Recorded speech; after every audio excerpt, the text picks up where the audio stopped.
Ето и така си въртка с машинката. Тя се припуква на мизериите.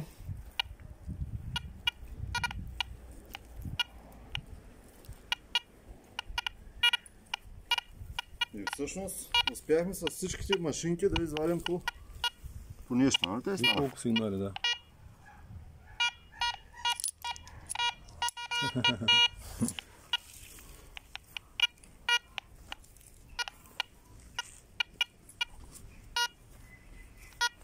Сега, ще видим това как работи. Сега, ако го свалим на нулата,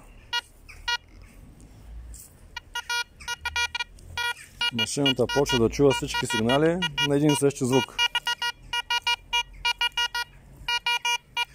Его, това сега всичкото е черен метал, обаче не знаем дали е черен метал. Това е един вид общ режим. Гледай сега.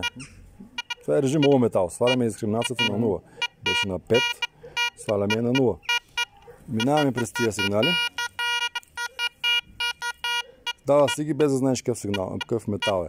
Ако завъртиме и тук, чува се това припукване и вече си ги дели. Така. Сега, ако искаме да търсим на един режим all метал, в който машината е по-чувствителна към разни по-дълбоки неща и т.н. Слагаме на дискриминация 1 тук 0. Минаваме, работим и ако фаем някакъв сигнал, ми се чудим какъв е сигнал, натискаме това бързото копче. Тук пише push discre. Значи натискаш и машината получава дискриминация. Там ако и нали, трябва да гледаш стрелкичката. Да, на 2 трябва да е. На 2 трябва да е, да. И вече получаваш дискриминация, така? Значи пак наново. Сега, виж колега, като искаме да работим на общ режим, сваляме дискриминацията и тук на 2, дадена една стрелка и тук на 2 някъде е сложена, за да работи е това бързото копче за бързата дискриминация. Значи, че я го намалим, това че много пищи. Значи, ако работим на такъв един вид all metal режим, машината много качествено чува дълбоките сигнали, по-добре се сработва с земята и с самите сигнали по-хубаво ги дава като самите метали ги дава по-хубаво като сигнал. Самата машина ги хваща по-добре, ги лови, без такова прекъсване и насичане, което може да се получи понякога от дискриминацията, ако е засилена. Сега ще го демонстрираме това нещо, тук да видим. Служим малко звук да се чува. Сега минаваме през тия сигнали. Айде, намали са малко, много е силно. Сега този сигнал не го знаем какъв е сега реално. Цветен ли е, черен ли е. Натискаме копчето, когато ще минаваме върху него. Натисна го. Оп, виж, вече го няма сигнал. Значи е железен сигнал. Да. Разбираш ли? Ако е цветно, ще го... Ако е цветно, ще го има като сигнал. Да. Ще има пим. Виж, няма го сега в момента. Пусна си пръста от копчето. Ето го сигнал. Това е голямо улеснение. Това е режим all метал. С него се чуват по-ясно някои по-слаби, по-дълбоки сигнали. По-добре се чува. Ако искаш да чуваш и постоянно дали има желязо на терена, защото някога по желязото може да се ориентираш дали има някакъв живот там. Сега, ние ще търсим да кажем златни неща, цветен метал и нещо такова, ясно, ама можем да се ориентираме къде да натиснем повече с машината, ако работим на такъв режим, да се чува и желязото, да се чува като сигнал, като звук. И да където има разни железа, имало някакъв живот и там може да натиснеш малко повече, да потърсиш още така терена. Не да минеш през него, да заминеш без да разбереш какво става. Нали, интересните неща не винаги са цветни метали, черния метал също, да. Интересни черни метали там, интересни неща, брадо, ножове. Да. Има такива всяки готини работи. Копия, мечове. Така, ще обясня за земния баланс как се прави.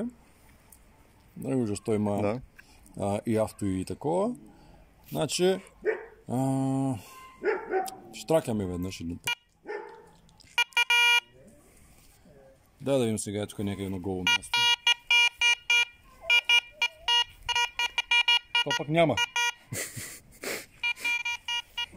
Аз затова ти казвам, че на двор да търсиш с металодетектор е много трудно. Трябва машината да ти е много качествена, да намира цветните метали измежду купища черни метали. Да. Дворовете винаги са пълни с бакуци, всякакви.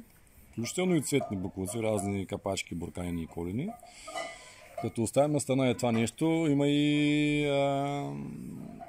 електромагнитни смущения, има тоци, жици, интернети, телефони, кабели, за всичко, за което се сетиш. Тъй, че какво ти кажа, да, сещаш се.